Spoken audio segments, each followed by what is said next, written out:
بسم اللہ الرحمن الرحیم۔ اللہ تعالی نے قرآن مجید میں فرمایا ہے، ترجمہ: اور اے محمد صلی اللہ علیہ وسلم، ان کو آدم کے دو بیٹوں یعنی حابیل اور قابیل کے حالات ٹھیک ٹھیک پڑھ کر سنا دو کہ جب ان دونوں نے اللہ کی جناب میں کچھ نیازیں چڑھائیں تو ایک کی نیاز تو قبول ہو گئی اور دوسرے کی قبول نہ ہوئی۔ تب قابیل حابیل سے کہنے لگا کہ میں تجھے قتل کر دوں گا۔ اس نے کہا کہ اللہ پرہیزگاروں ہی کی نیاز قبول فرمایا کرتا ہے، اور اگر تو مجھے قتل کرنے کے لیے مجھ پر ہاتھ چلائے گا تو میں تجھ کو قتل کرنے کے لیے تجھ پر ہاتھ نہیں چلاؤں گا۔ مجھے تو اللہ رب العالمین سے ڈر لگتا ہے، میں چاہتا ہوں کہ تو میرے گناہ میں بھی ماخوذ ہو اور اپنے گناہ میں بھی، پھر زمرہ اہل دوزخ میں ہو، اور ظالموں کی یہی سزا ہے۔ مگر اس کے نفس نے اس کو بھائی کے قتل ہی کی ترغیب دی تو اس نے اسے قتل کر دیا اور خسارہ اٹھانے والوں میں ہو گیا۔ اب اللہ نے ایک کوا بھیجا جو زمین کو کریدنے لگا تاکہ اسے دکھائے کہ اپنے بھائی کی لاش کو کیسے چھپائے۔ کہنے لگا، ہائے افسوس، مجھ سے اتنا بھی نہ ہو سکا کہ اس کوے کے برابر ہوتا کہ اپنے بھائی کی لاش چھپا دیتا۔ پھر وہ پشیمان ہوا۔ سورہ مائدہ آیت نمبر 27 تا 31۔ یہاں پر ہم علماء سلف کے ارشادات کا خلاصہ بیان کریں گے۔ متعدد صحابہ کرام رضی اللہ عنہم سے روایت ہے کہ آدم علیہ السلام ہر لڑکے کی شادی کسی دوسرے لڑکے کے ساتھ پیدا ہونے والی لڑکی سے کرتے تھے۔ حابیل نے قابیل کی بہن سے نکاح کرنے کا ارادہ کیا اور قابیل کی بہن زیادہ خود شکل تھی، چنانچہ قابیل نے چاہا کہ اس کی شادی حابیل کی بجائے خود اس سے ہو جائے۔ آدم علیہ السلام نے اسے حکم دیا کہ حابیل کو اس سے نکاح کرنے دے۔ اس نے انکار کر دیا تو آدم علیہ السلام نے دونوں کو قربانی کرنے کا حکم دیا۔ حابیل بھیڑ بکریاں پالتا تھا، اس نے ایک موٹا تازہ جانور قربان کیا۔ قابیل نے اپنی کھیتی میں سے نکمی فصل کا ایک گٹھا قربانی کے طور پر پیش کیا۔ آسمان سے آگ اتری، اس نے حابیل کی قربانی کو کھا لیا لیکن قابیل کی قربانی کو چھوڑ دیا۔ اسے غصہ آ گیا، اس نے کہا، میں ضرور تجھے قتل کر دوں گا تاکہ تو میری بہن سے شادی نہ کر سکے۔ حابیل نے کہا، اللہ تعالیٰ پرہیزگاروں سے قربانی قبول فرماتا ہے۔ ابو جعفر رحمہ اللہ نے فرمایا کہ جب وہ دونوں قربانی دے رہے تھے تو آدم علیہ السلام بھی موجود تھے۔ انہوں نے دیکھا کہ حابیل کی قربانی قبول ہو گئی ہے، قابیل کی نہیں ہوئی۔ تب قابیل نے آدم علیہ السلام سے کہا، اس کی قربانی اس لیے قبول ہوئی ہے کہ آپ نے اس کے حق میں دعا کی تھی اور آپ نے میرے حق میں دعا نہیں کی۔ اس کے بعد اس نے تنہائی میں حابیل کو دھمکی دی۔ ایک رات حابیل کو جانور چراتے ہوئے واپس آنے میں دیر ہو گئی۔ آدم علیہ السلام نے اس کے بھائی قابیل کو بھیجا کہ معلوم کرے اسے کیوں دیر ہوئی ہے۔ وہ گیا تو اسے حابیل مل گیا۔ اس نے کہا، تیری قربانی قبول ہو گئی ہے، میری نہیں۔ اس نے کہا، اللہ تعالی اہل تقوی سے قربانی قبول فرماتا ہے۔ اس پر قابیل کو غصہ آ گیا۔ اس کے پاس لوہے کی کوئی چیز تھی، اس نے وہ مار کر حابیل کو قتل کر دیا۔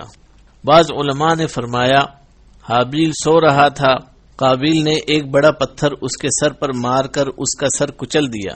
بعض علماء فرماتے ہیں بلکہ اس نے زور سے اس کا گلا گھونٹا اور درندوں کی طرح اسے دانتوں سے کاٹا جس سے وہ فوت ہو گیا۔ واللہ عالم۔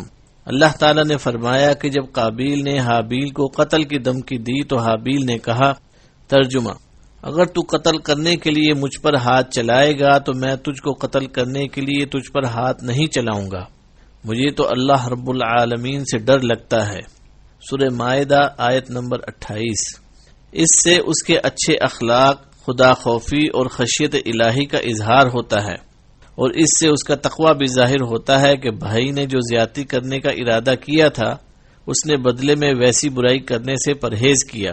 اسی لیے رسول اللہ صلی اللہ علیہ وسلم نے فرمایا، جب دو مسلمان تلواریں لے کر لڑنے کے لیے ایک دوسرے کے سامنے آتے ہیں پھر جنگ کرتے ہیں تو قاتل اور مقتول دونوں جہنمی ہوتے ہیں۔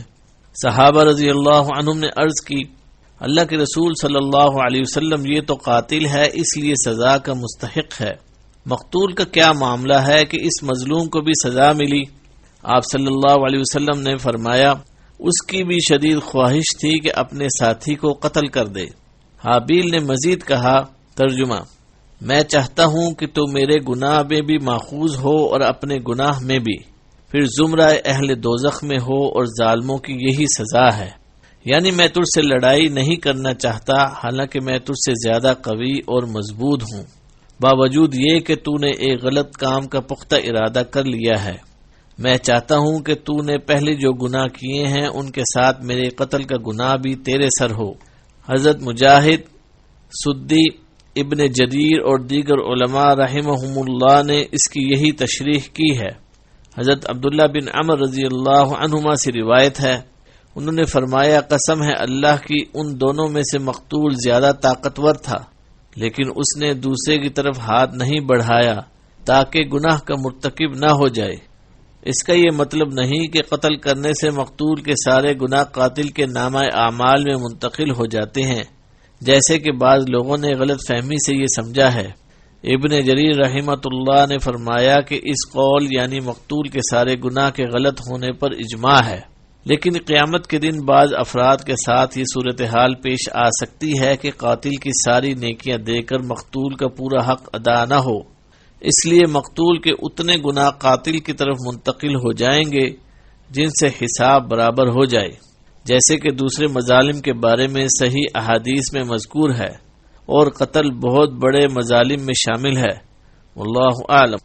حضرت عثمان رضی اللہ عنہ کے خلاف بغاوت کی گئی تو اس فتنے کے ایام میں حضرت سعد بن ابی وقاص رضی اللہ عنہ نے فرمایا تھا، میں گواہی دیتا ہوں کہ رسول اللہ صلی اللہ علیہ وسلم نے فرمایا ہے، ایک فتنہ برپا ہوگا، اس کے دوران میں بیٹھنے والا کھڑے ہونے والے سے بہتر ہوگا، کھڑا ہونے والا چلنے والے سے بہتر ہوگا، اور چلنے والا دوڑنے والے سے بہتر ہوگا۔ حضرت سعد رضی اللہ عنہ نے فرمایا، اللہ کے رسول صلی اللہ علیہ وسلم یہ فرمائیے کہ اگر کوئی مجھے قتل کرنے کے لیے میرے گھر میں گھس آئے تو کیا کروں؟ نبی صلی اللہ علیہ وسلم نے فرمایا، آدم کے بیٹے حابیل کی طرح بن جانا۔ یہی حدیث حضرت حذیفہ بن یمان رضی اللہ عنہ سے بھی مروی ہے، اس میں یہ الفاظ ہیں، آدم علیہ السلام کے بہتر بیٹے کی طرح بن جانا۔ سنن اربع میں یہ حدیث حضرت ابو ذر رضی اللہ عنہ کی روایت سے موجود ہے۔ حضرت عبداللہ بن مسعود رضی اللہ عنہ سے مروی ہے کہ رسول اللہ صلی اللہ علیہ وسلم نے فرمایا، جو انسان بھی ظلماً قتل ہوتا ہے، اس کے قتل کے گناہ کا ایک حصہ آدم علیہ السلام کے پہلے بیٹے کو بھی ملتا ہے، کیونکہ وہ پہلا شخص ہے جس نے قتل کا طریقہ شروع کیا۔